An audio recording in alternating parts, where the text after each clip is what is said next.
Inside the Victoria Club in Queen Street, Melbourne, bookmakers and big punters are meeting to pay off credit bets. It's the week after the Easter Racing Carnival in 1976, and security guards are delivering millions of dollars in cash. A tempting pot of gold for thieves. Gentlemen, it's not being robbed. This is not a hoax. We'll pull you out. Do as you're told and no one will get hurt. Now stand up and move back now. No one knows exactly how much is taken in the legendary Great Bookie robbery. Some say it's the equivalent of 40 million in today's dollars. But the gang gets little chance to enjoy its loot because of two cruel and very ruthless brothers, Brian and Les Kane.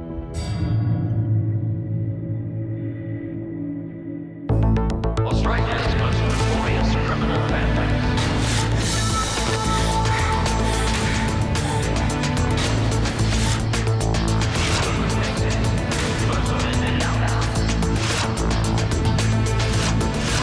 Generation after generation, on the wrong side of the wall. Crime Investigation Australia, families of crime.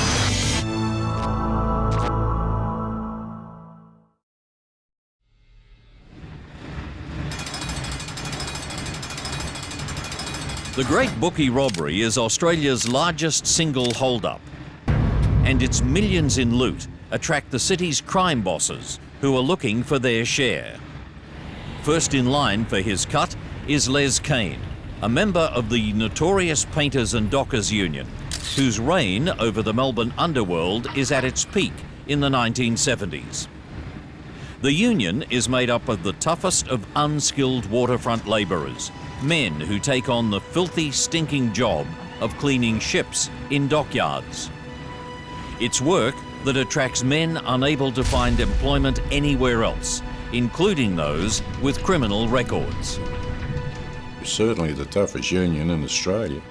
You didn't mess about with painters and dockers from Melbourne under any circumstances. You could finish minus an arm and a leg or maybe a head. So they were thugs, they were gunmen, they were assassins, they were murderers, they were robbers, they were, you name it, A1 criminals.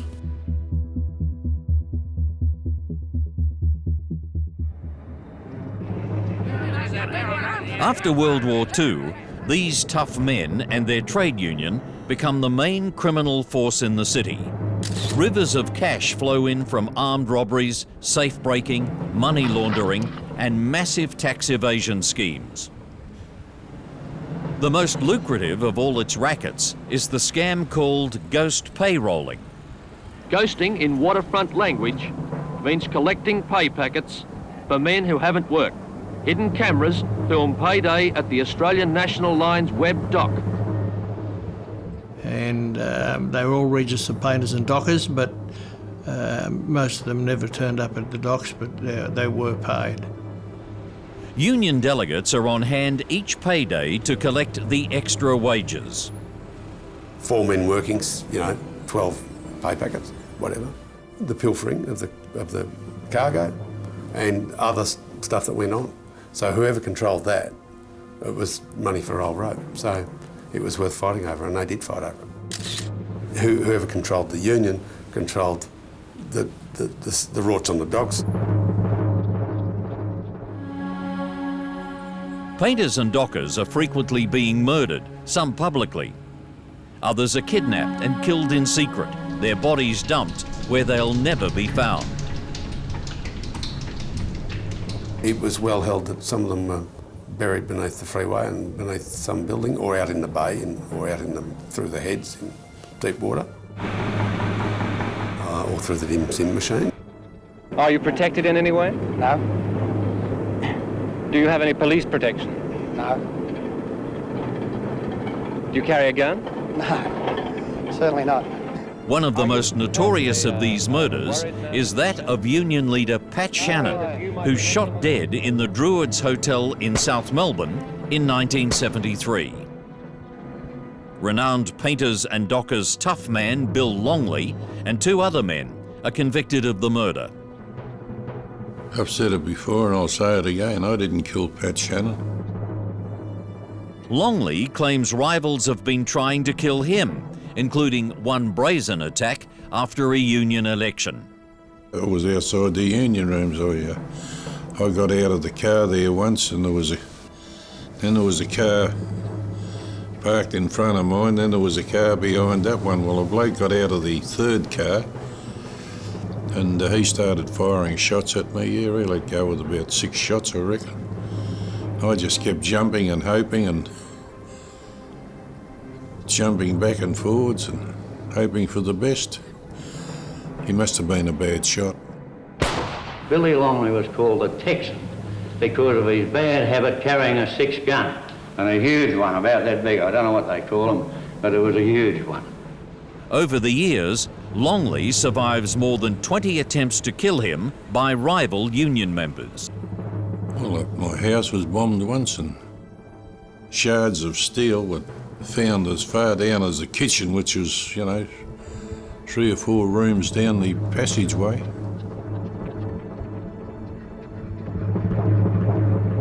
During the Dockers' bloody reign, as many as 50 men are murdered. In the 1970s, their chief enforcer is a killer who will later be described by his own wife as the most violent man in Australia, Les Kane. Les and his brothers Brian and Ray have a violent childhood. There were 3 boys and at least 1 girl. Their father was Reg Kane, who was an old Collingwood scrap metal dealer, very tough, hard-drinking old bloke. I think he brought the boys up to fight a lot, and I think they might have learned to fight early and fight hard. Brian Kane was just a difficult man, but he was smarter and cleverer and more devious than his brothers. And he was a man to be feared. I've got to stress, he was a man to be feared. Les was to be feared because he was irrationally violent. The 3 Kane boys are accomplished boxers who hone their skills in the ring and on the streets of Collingwood and Richmond. Brian was a Golden Gloves fighter. Les wasn't regarded for his weight as a very good street fighter, a very dangerous street fighter. Brian and Les become leaders of one of the union's most violent factions. They and several other of their associates were known as the Richmond Mob. And the Richmond Mob, until the time of the Bookie robbery, ran Melbourne. Detective Paul Higgins, who was once jailed for corruption, had the tough job of tracking the toughest criminals on the city streets. Brian and Les and Ray always used to get thrown in the mix. But I mean, there was nothing ever that we could ever get for them to actually charge them. I remember that Ray, he was the quieter one of the 3 of them, although he was still had violent, a violent streak in him. I knew Brian quite well, and Les I knew particularly well. Les and I suppose you could say we got along like a house on fire. He used to seek my company, Les. There was a protection fee for looking after people so their shop windows wouldn't get broken in Lygon Street. And of course there was a tax that was imposed because they regarded themselves as the lords. And they were like feudal warlords. One steady source of protection money is from illegal gambling debts, including the city's biggest 2-up school, run by Nappy Ollington. You've got to look at the situation in those days. What was there in Melbourne? There wasn't the amount of restaurants there are today. There was nothing. Now, people wanted somewhere to go. Where can we go? Well, let's go to Nappy's 2-up. And it was the tourist attraction of Melbourne at the time.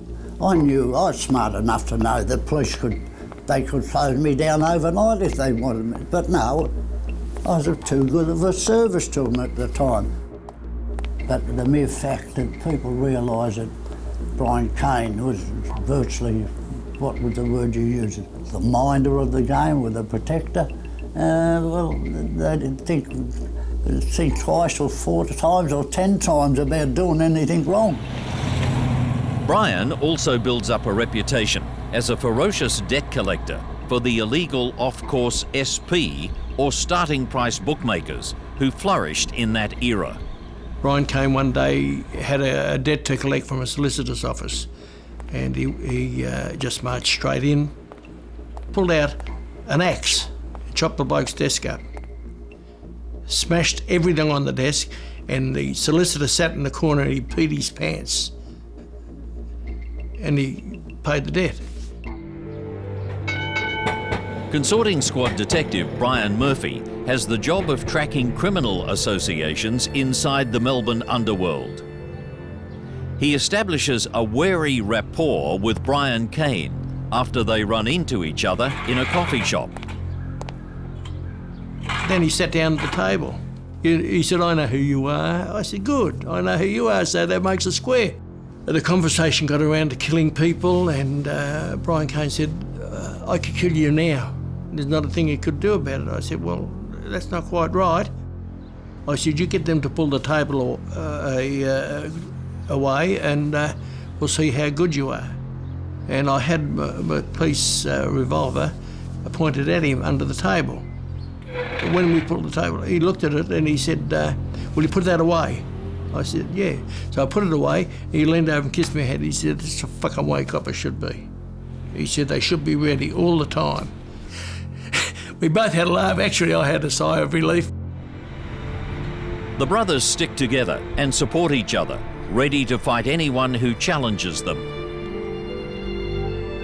Les Kane had an unbelievable temper. It turned out later to be part of his downfall. I witnessed him one day having a fight with a bloke and give him an awful kick, and with shoes that had pointy toes on them, you know, it was terrible. And a few people had to pull him off the bloke. Les's terrible temper sees him frequently involved in pointless public fights. He shoots an off-duty policeman in the foot and bashes and almost kills 2 innocent motorists during a road rage incident. Inevitably, the Kanes come up against rivals in the Union, and chief amongst them is a notorious armed robber and gunman known as the General, Ray Chuck Bennett. He's the mastermind behind the great Bookie robbery, and the clash with the Kanes is about to become a very public bloodbath. By the late 1970s, the ruthless Painters and Dockers Union has controlled most major crimes in Melbourne for more than 30 years. Dozens have died in the war for control of the union and the proceeds of its crimes from across the city. Leading the pack are killers Les and Brian Kane. Then the stakes are suddenly raised by a cunning criminal named Ray Chuck Bennett. He actually changed his name from Ray Chuck to Ray Bennett. Chuck was never actually a nickname, really. It was really his original surname. Even the toughest cops are wary of Bennett. He, in fact, told me that he was going to kill me. And he said, "I don't care where or when, but one day I'm going to kill you." And I believed him. Bennett spends time in England, learning from some master criminals. On his return to Melbourne in 1975, he recruits a gang of 9 and puts in place meticulous plans for the Bookie robbery. He rents an office 2 floors above the Victoria Club, and it's there that he gathers his gang on the day of the raid. It's the 21st of April, 1976. Commencing her run and then perhaps followed behind those horses then on the... They picked the perfect time because it was the Easter weekend. There were races on the Saturday and on the Monday. So there was not only the official money changing hands that was on the books, there was other money, other cash floating about that wasn't on the books. The robbery is so well planned, it takes just 11 minutes. The bandits are armed with machine guns. They made everybody lie on the floor with their face down. Down on your bellies! Get out! With more than 30 terrified bookmakers and their clerks lying face down on the floor, the cash bags are moved out quickly. I have heard it suggested there was inside information in that the consorting squad usually went to these settling days. in a sort of a semi-casual, semi-official capacity. They'd be there, they were detectives, they were armed, they were unofficial security. On this particular day, the funny thing was the consorters were called out on a job just before the robbery happened. Everyone thinks the bandits packed the money in the white getaway van. But more than 30 years later, a lawyer for one of the robbers suggests that's not what happened. Instead of taking the loot down to the getaway van, the gang hastily transfers the bags of cash up the stairs to their secret office. The gang members then gradually retrieved their loot over the following weeks.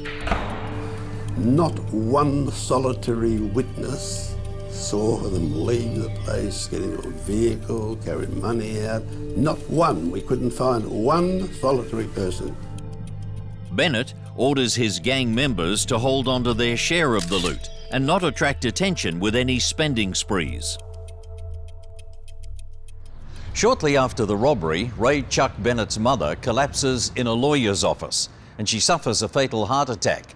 Ambulance officers trying to revive her find her underwear stuffed with $90,000 in cash. The gang's identity soon spreads throughout the underworld because one of the victims, the noted boxing trainer Ambrose Palmer, recognises one of the robbers. The bloke we'll call the boxer, this robber, said, "You too, Ambrose, put your head down too." And he knew who Ambrose was, and Ambrose knew who he was. Word filtered out about who was in the gang. One of the robbers, Norman Lee, is said to have invested his share in his Chinese food business. A lot of the cash did float around. They say that Normie bought a lot of new machinery for his dim sim factory, which was a very notorious factory because it is alleged that the odd crook went through the dim sim to the meat mincer.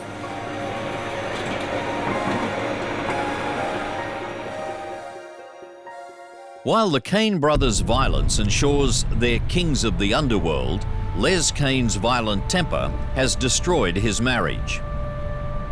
He's 25 and alone in a nightclub in Toorak Road when he catches sight of Judy Gay. She's a beautiful and vital young woman, and Les is smitten. They marry and have 2 children, first a daughter, then a son. After the Great Bookie robbery, animosity between the rival gangs reaches a new level as the Kanes try to intimidate Bennett's crew. I think they went after their share of the proceeds, and those people that were involved couldn't have given tuppence with it about the Kanes. They weren't frightened of them. I don't know how you'd stand over Chuck Bennett, you know, it'd be a dangerous occupation so far as I'm concerned. Yeah, you'd want to be prepared to die, that's the way I'd be looking at it, you know. The hostility spills over into a pub fight between Brian Kane and a Bookie robbery gang member, Vinnie Mickelson, a former close friend of the Kanes. And during the fight that took place, Brian had a piece bitten out of his ear and spat on the ground. A humiliating defeat for a standover man, which could ruin his underworld reputation and be very bad for business. The Kanes are now firmly lined up against Vinnie Mickelson and Ray Chuck Bennett, the mastermind of the Great Bookie robbery.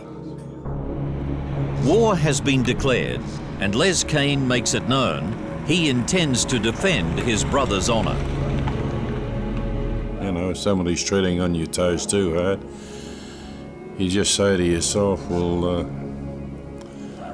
bugger this, you know, my name's Bill and I shoot to kill, and you go and do something about it, I suppose.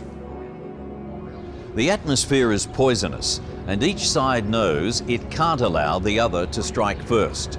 Les Kane decides to move with Judy and their children away from the city to the outer suburbs, but it's not far enough.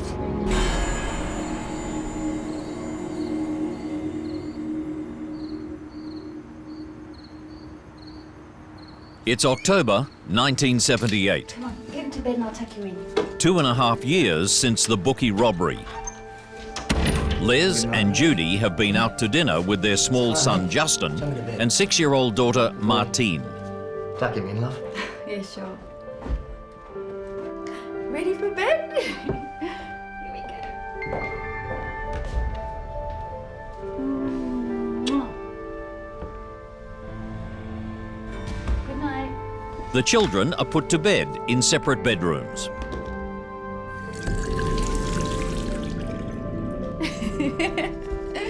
Come on. Oh.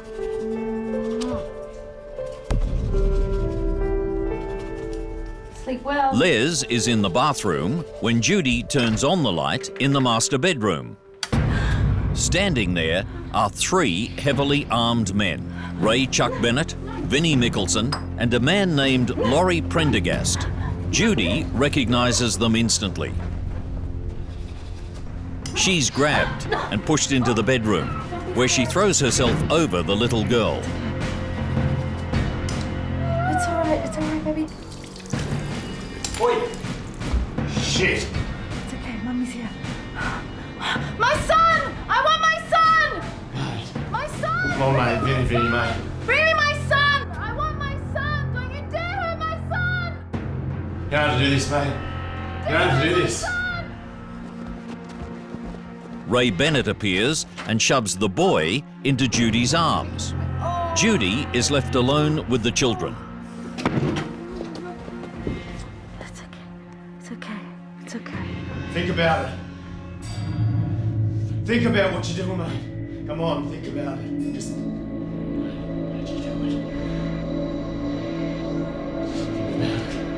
And 2 of them opened up some machine guns with silencers and killed him.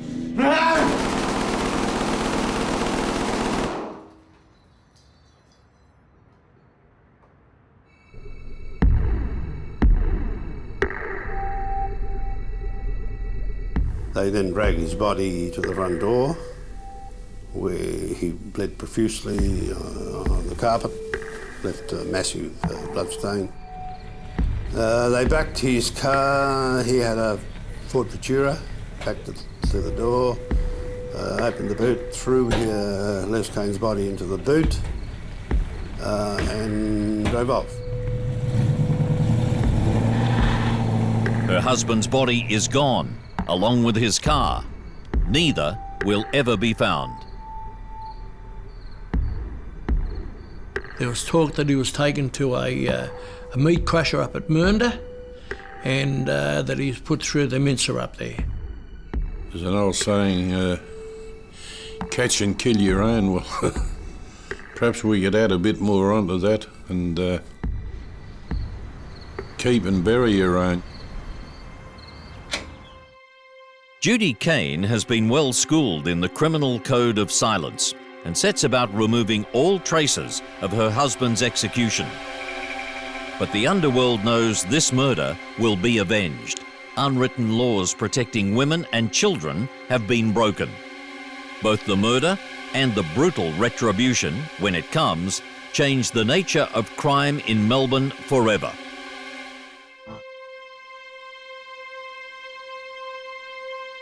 Gangster Les Kane has been shot dead in his family home and his body taken away, never to be found. The murder changes forever the rules of gangland warfare. Nobody invaded a house to terrorise wives and children. But the night that Les Kane was murdered, all that went out the door. And now it was open slather for people to go into homes, home invasions.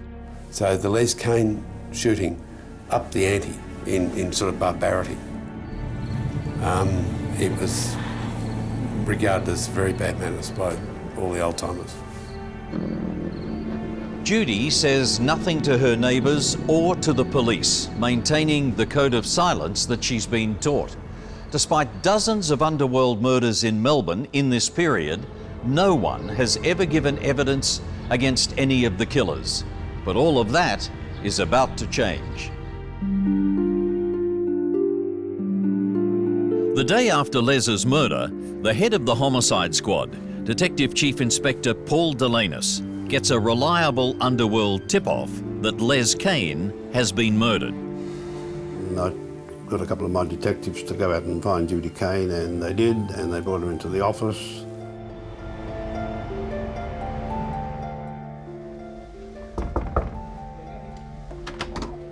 So Judy Kane here to see you. Bring her in. Hi, Judy. Hi. Pull up a seat. How you feeling? I'm okay.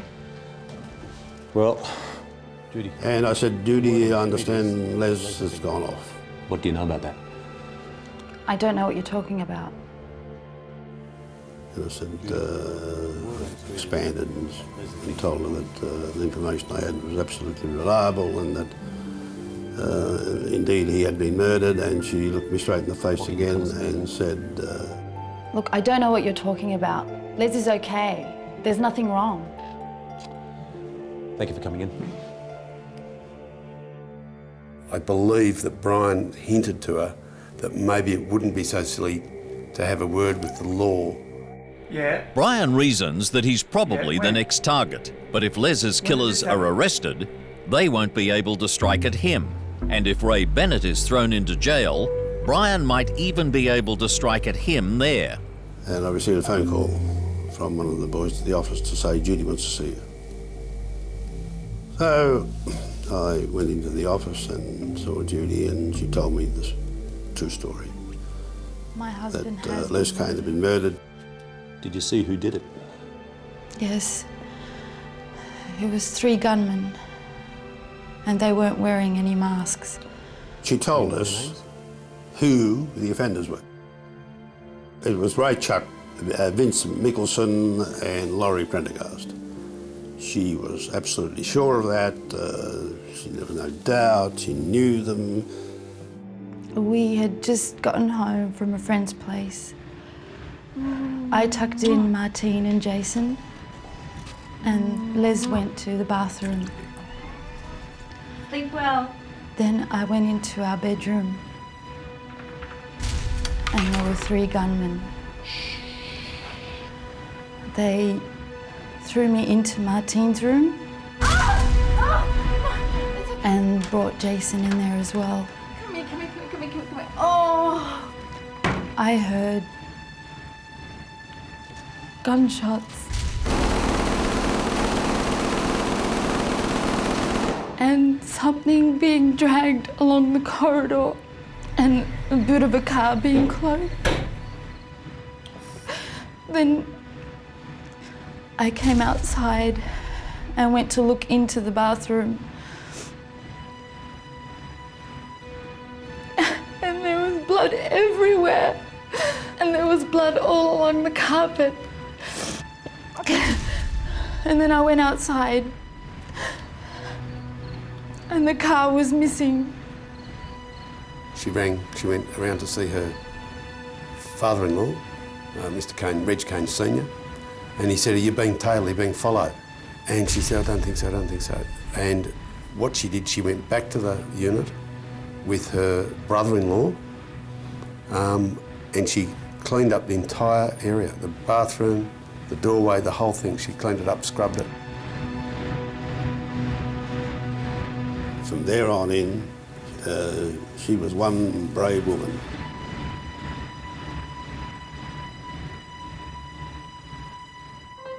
There are no formal witness protection programs at this time, so Chief Inspector Delanus invents his own. Judy is taken to a secret location and guarded by a senior policewoman. Les Kane's assassins know they're now the most wanted men in the underworld. Ray Bennett and Vinnie remove their children from school and take their families into hiding. But police soon find them, and all 3 are arrested and charged with Les Kane's murder. The day the trial opens, they're provided with extra police protection. They were fearful they were going to be murdered in the courthouse. Murdered in the courthouse. And they weren't the only ones who thought that was going to happen. So did Victoria Police, because that courthouse was guarded night and day from the roof to the cellar by police officers. During the trial, cunning defence lawyers attacked Judy Kane's credibility. This tactic, together with the absence of a body, sees all three acquitted. The smart barristers suggested that Les Kane was here, there and everywhere. They produced witnesses to say that they had seen him here and everywhere, and that the whole thing was just a non-event, her imagination, blah, blah, blah. And the jury didn't believe her. The jury were wrong, very, very wrong. I have a lot of admiration for the woman. She was very, very brave. She had a lot of guts to come forward, make a statement, give evidence at the coroner's court. She gave evidence at the Supreme Court. She never wavered. Once she made up her mind, she was determined to give the evidence. The jury made a big mistake in not convicting these people. They released them without conviction, but indeed sentenced them to death. A barrister called Michael Kelly, who went on to become a judge, acted for Prendergast and gave the finest jury address I've ever seen in my life. I've never seen a trial like it before or since, because the three accused men all ran an alibi as their defence to the murdering of Les Kane. And the alibis were complicated and totally believable. Brian Kane is furious with the jury's decision. He vents his anger at Vinnie Mickelson's lawyer, Philip Dunn. I was having a coffee in a coffee shop in Carlton. I thought that I was just doing my job and impervious to all of this, when suddenly I had a hand go around my throat. I'm pulled off a chair and I'm told I'm going to die. And in that split second, I believed it. As soon as they're released, Mickelson and Prendergast go into hiding. Their leader, Ray Chuck Bennett, will be the first victim of the revenge attacks in one of the most brazen and shocking assassinations in Australian criminal history. Let him have it. Ray Chuck Bennett and his two henchmen, Vinnie Mickelson and Laurie Prendergast, have been tried for the murder of Les Kane. But with no trace of Les's body, and with wife Judy as the only witness, it's a difficult case to prove, and they're acquitted. Despite getting their freedom, they know that they're still hunted men. Ray Chuck Bennett, who's facing another charge of armed robbery, chooses to stay in prison instead of seeking bail. But he doesn't realise that even inside, he's in mortal danger.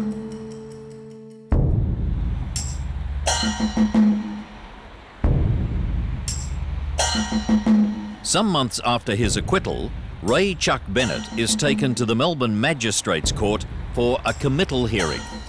In the holding cells, someone has scrawled, "Ray Chuck, you'll get yours in due course, you fucking dog." Strangely, after all the security at the murder trial, this time the police escorting Bennett aren't even armed. It may just be a coincidence that they were not only unarmed, but they weren't handcuffed to him. A man in a suit with gold-rimmed glasses and a false beard approaches them.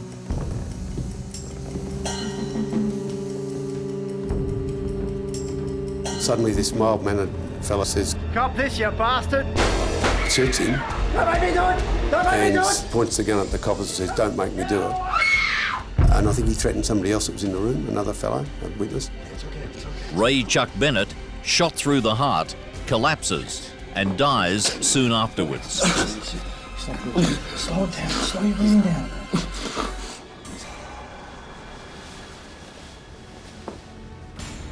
The shooting took place in a matter of moments. It took place despite the presence of police and despite the fact that the City Court is straight across the road from the Russell Street Police Headquarters.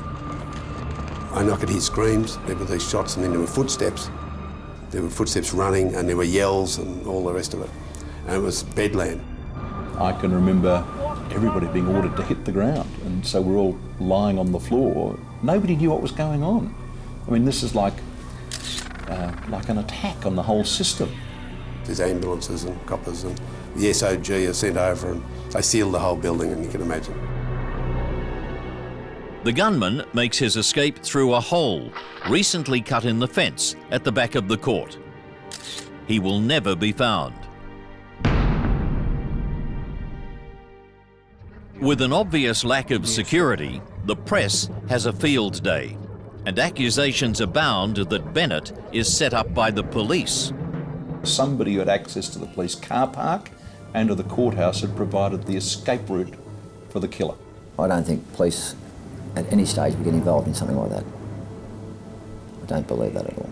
Blind Freddie knows that he had to have somebody within the Department of Justice as a caretaker of the building, or somebody that knew the police garage layout. Whether they were police or whether they were officials of the caretaker's position there, I wouldn't have a clue. The detectives who were escorting Bennett at the time of his murder had told the court they knew nothing about threats or a contract to kill Bennett. A coronial inquest into Bennett's assassination finds no evidence of police involvement, and it doesn't identify the killer. More than 50 people turned up for the funeral of Raymond Bennett. As usual, the Underworld is not talking to authorities, but everyone agrees Brian Kane has personally avenged his brother's murder. Vinnie Mickelson's brother-in-law becomes an innocent victim of this gangland war. Before Vinnie goes into hiding, he sells his car. The hard-working, clean-living man is sitting in it when two gunmen mistake him for Mickelson. The 33-year-old was warming up his car to go to work when he was shot 4 or 5 times. So a father and husband who'd never done anything wrong in his life but have a beer with his brother-in-law who was a crook and buy a car from him, was gunned down in cold blood in his own driveway, executed in a case of mistaken identity. For Brian Kane, time is running out, and the end, when it comes, will be every bit as sudden and violent as his brother's death. The war between rival gangs of Melbourne criminals has so far featured 3 terrible murders. Standover gangster Les Kane, Ray Chuck Bennett, the Bookie robbery mastermind, and an innocent man killed by mistake. No one doubts that Bennett's brazen murder in a crowded court building is carried out by a disguised Brian Kane, Les's younger brother. Come that, you bastard! Soon after the Bennett hit, Brian Kane leaves home. After that, he seems to drop his guard. Brian Kane got out of a Jaguar motor car. I was walking towards my car. He was inebriated and full of bullshit and bad manners on that night. And I said to him, "What's going on?" I said, "I wouldn't have seen you like this 6 months ago. What are you doing to yourself?" He said, "I'm frightened of nobody." All right? Do it!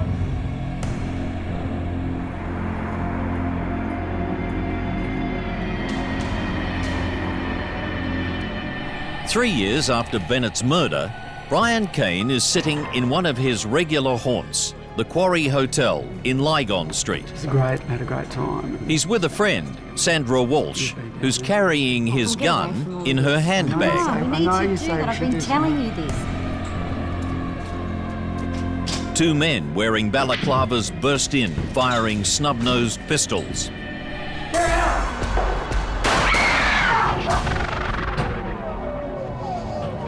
Oh my God, babe. My God, you'll be right soon. He's hit in the head and chest. Somebody get the ambulance, someone. The gunmen quickly disappear, and Sandra is left cradling the dying Brian in her arms. 2 shots were fired and Kane slumped to the floor. He was rushed to hospital but died shortly afterwards. He had dropped his guard to the degree where he didn't have a gun on him. Should have had it in the front of his trousers, on his lap, with a serviette over it, but he didn't. He had it divorced from him in somebody else's control. You don't put a back pocket in a shroud, do you? Less than a week ago, Brian Kane told Father Brosnan that he wanted him to conduct his funeral service. He knew he would die before me and told me I was not to praise him or canonise him. There was a side to his life that I didn't know.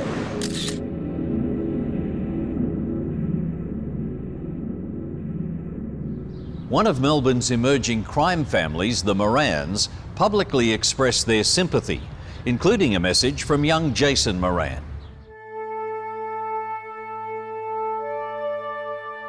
Jason Moran, as a little boy, when Brian was shot dead in 1982, put a death notice in the paper from your little mate. Jason Moran grew up to marry one of Les Kane's daughters from his first marriage. And they had kids, and those kids were of course present as little fellas when Jason was shot dead during the Gangland War.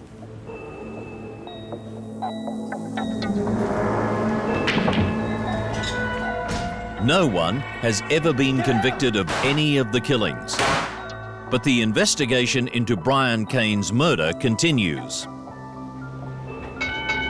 3 years after Brian Kane is killed, Laurie Prendergast is living in an outer Melbourne suburb with his wife and child when he disappears.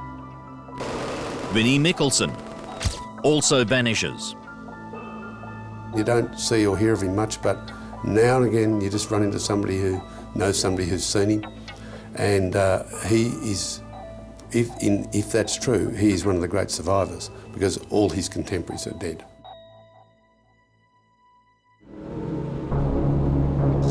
The bloody war that kills the Kane brothers and Ray Chuck Bennett has attracted a lot of media attention. The former Painters and Dockers leader Billy Longley is in jail when he agrees to an interview with the Bulletin magazine in which he exposes the union and its whole range of criminal activity. I personally regard Melbourne as the homicide capital of Australia. I mean, I know you get some pretty big outbursts of shooting in Sydney, but I don't think they rank with Melbourne so far as homicides go.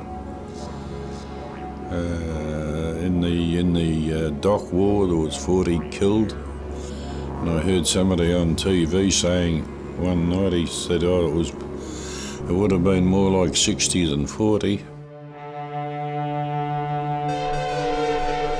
The details of mass murder and organised crime on a scale unknown in Australia sends shockwaves around the country. Billy Longley was the man that introduced the gun. The gun today, as far as the union is concerned, is completely out.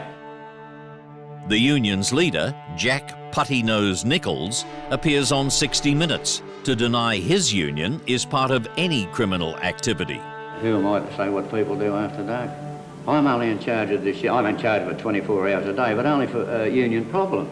It's an important issue, and the government is going to have to give it very close consideration. The Prime Minister, Malcolm Fraser, orders a full-scale royal commission to be headed by the prominent lawyer, Frank Costigan QC. Putty-Nose Nichols, Jack Nichols, who was the secretary of the association, was subpoenaed to give evidence,